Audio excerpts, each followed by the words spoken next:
Omai adehye me mama kwaba ediba attention TV so eyemo amu piesie TV and radio presenter baba ne maji mekunya kese no e attention TV so ene me baba boro ensem no egubo ede amamu ene ede na etwagu e wo omai Ghana ne de asema etwagu ndi anu odin IGP dampare ede ensensem bi aba befa ya sofo ho at 31st ene we so we na ebe yese ene obi baba ewu ntese wonam kra na ayem ehwehwe IGP say Boni odi ama asofofo ne ese afi we 31st wo wunni ma obehye sa nkom no wo Ghana ha no jumo odi be de ne wasore no mpone no gina ne kwano ne mrante ne yesoa e de akọ ene wasanso ne wasan de awareness ya no odin letter ne de wo nsem ewom no enya sem ketwa ene menya prophet 99 ewo fi ha menene ba betwetwe nkomo afasa letter na IGP ede aba abonten ehono prophet mo akwaba ede ba attention to him of afkas no ya pa so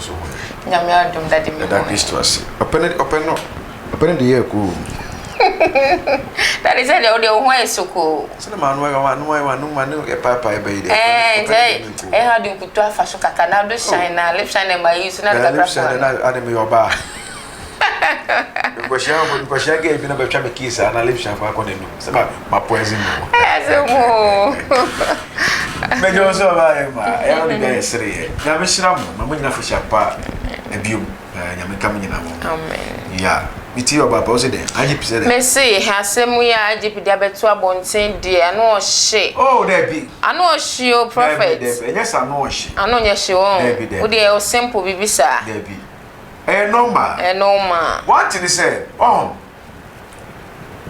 and yes IGP onye nyame sumni o okay o Kristo ni ba okay ya wonu to Kristo mu okay say Roman yo say Anglican yo Presbyo apostolic CS ni nyina o Kristo ni na mama ka se bi kiro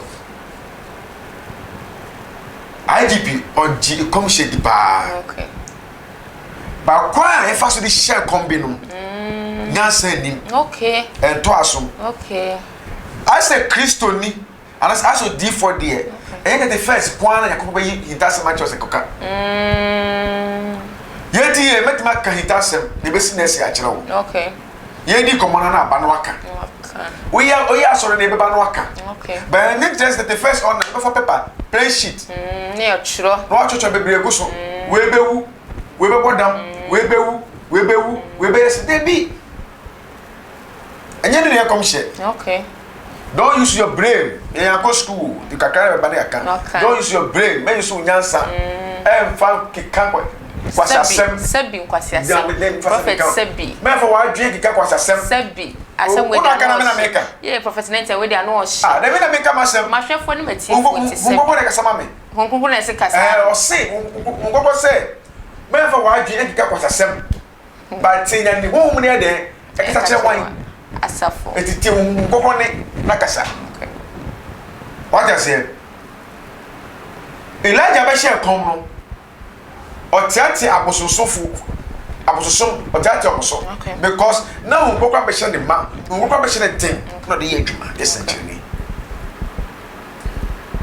na so o hwe me news e wo Ghana web open news ba ku bi sa be kan fa ne sen o man chana na de open news Ghana web o mom picking news no ba ku bi ba im say pbb na start here GP something like that yeah oh we hear me make sex of prophecy no make the time I didn't know enya do su here okay anabim e be make by a year time a year before e be make by 6 months time anabim what I say because ni nyame aka no e be nyame be ka long time answer but the first na fini ko we here kwa no o property so and Ghana ya mo pa mo mampani ya mo pa ma IGP ya mo pa ma when I catch it okay and just say prophet 99 based on what you are telling me and also what you are saying no etwe ya hwefo ne yatifo ne say enkomhye no enye te say o kan ya de te say onya kan say ye tra keke enkomhye kura bi o itimi take years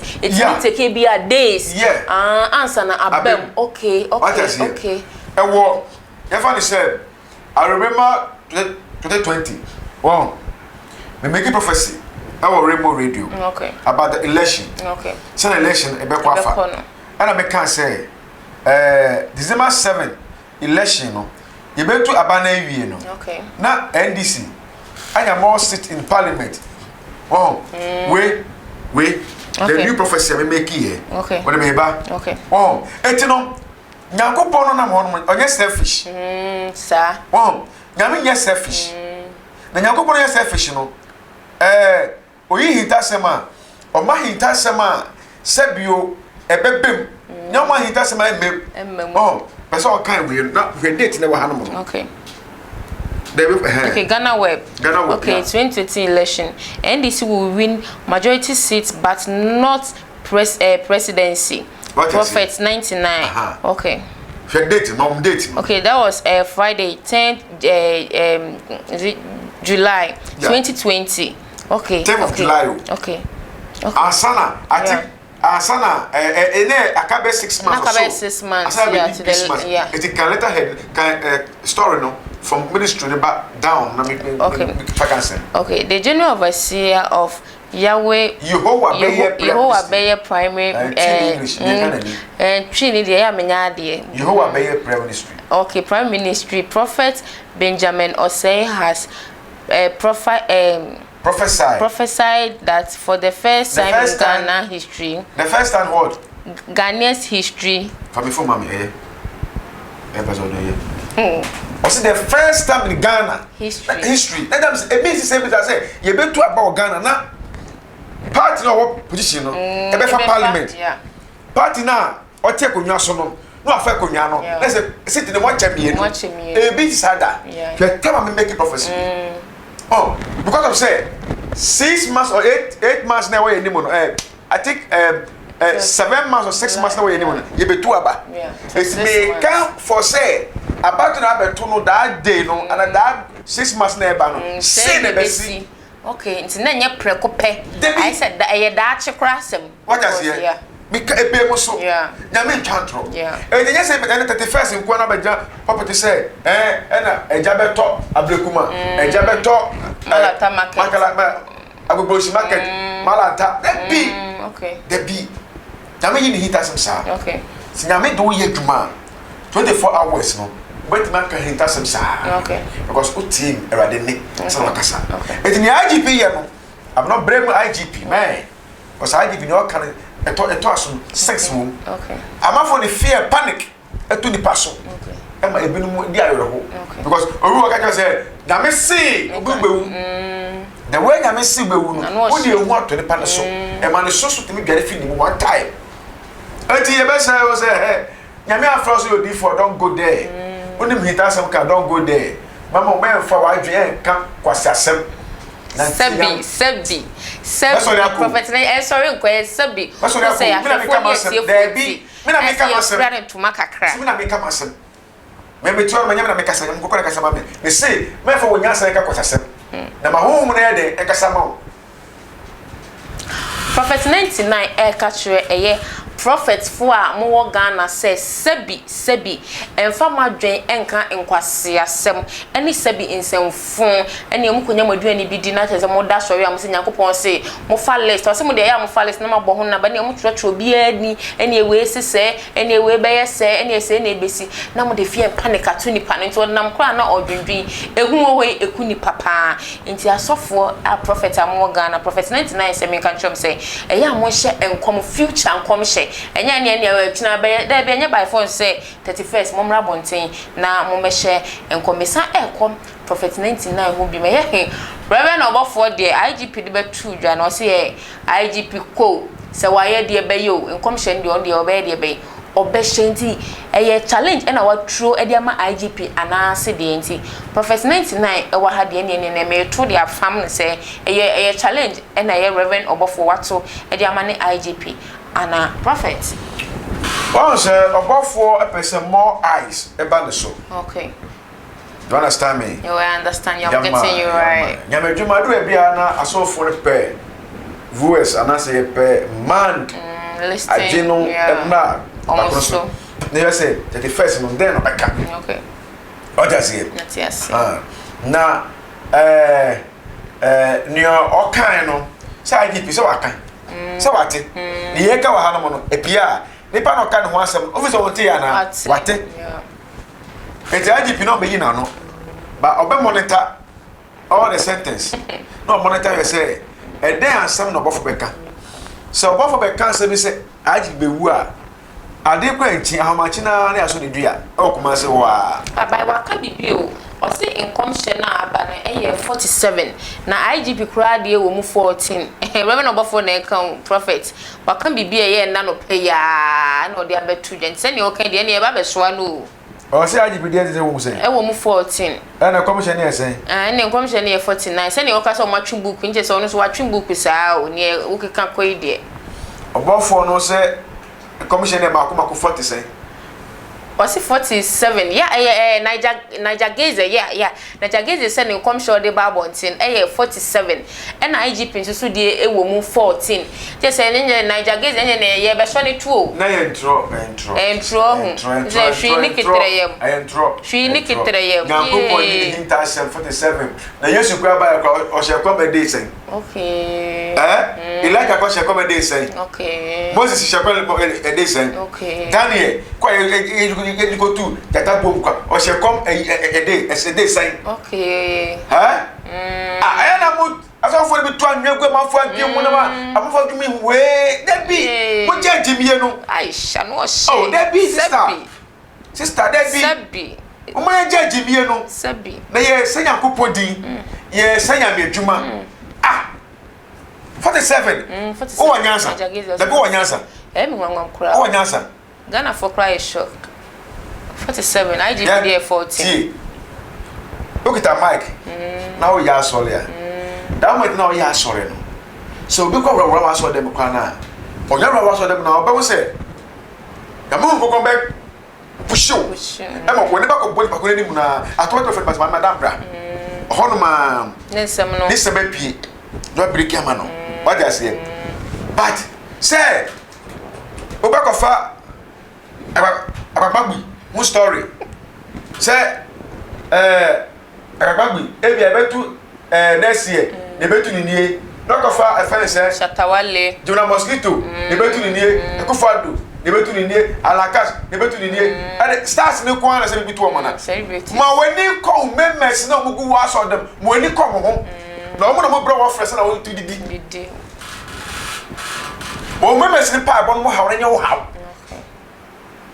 but members ni come share nya wo come share okay members ni break to nya wo break through okay but members no so nya bi break ko through a honnom no wo yeye e shop bottom bi be kan first member bi yare se o bet ma breaking through ama da wanya yare sa okay honnom no so wa kai bi na fie bi ko so for in the fie a chemfa na ko share so for opapanyi bi hu kom Tiba 47 no wa so le ma say ne wo aji bi kwa dey say 14 ade oye ki kom awa Ghana ha na ana oye ko fa nochi anochi kwa ba ye ne dia ko pepeja asateman kwa si okwa pono na ye si bosum no so ko fa nochi o ade ba ye wo asateman mo no a peja asateman ko nwa e ko du pepe so bia e na di whole way say reti ahini a otufa ahini ka ho no eno pono kwasiafo bi se bosum na obesum Sabi kwasiafo bi se anochi be so bosum eska anochi kenne ko tiasia ko yodifo che mu amofo adoado na magimi mo aginifo am na mo se mo nyame afra mo se mo yedifo no ka nofo tiasia ka menyecho se ke Ghana de shibi ko beka so okwa asole ko bia so beko anochi asole akwa som no da beka so som no o som rade anochi one e som no time don days now anochi by one is obi ansom anochi o obi ansom no enema anochi fame no uko bible mu a sa de mani bia na edifo bi fame okay edifo ni bi ye chomu we fiase ansana ndomo nyame pagya mo pie na se oman bia kro bia nyame sa wo kro so no e nyame so na chiche oman no okay anochi nema boye no asai ebiso asai ana say ohini bele na kunya efi ewie bai hu bi da What is the whole world? Obi any ho. Na mo joint to so ekeka mo didi nyanam keka kwasasem se. Sister ya maso ya ko. Me ka masam ka masam. 99 we dey anu ohye. Ene le bia me ka chom say ne prophet 99 dem. Nyanya no attention TV so a. Yeah, ka say ma o sister. E ma ye. Send e ko de baba sori wodwuma de esu. Ansa na me sori wodwuma de esu no. Me ko he prophet 99 woni me so mpe ensuo bi nje say enwodwo ne body na say mama na enya ensuo bi anu ma hit ni na e ba no.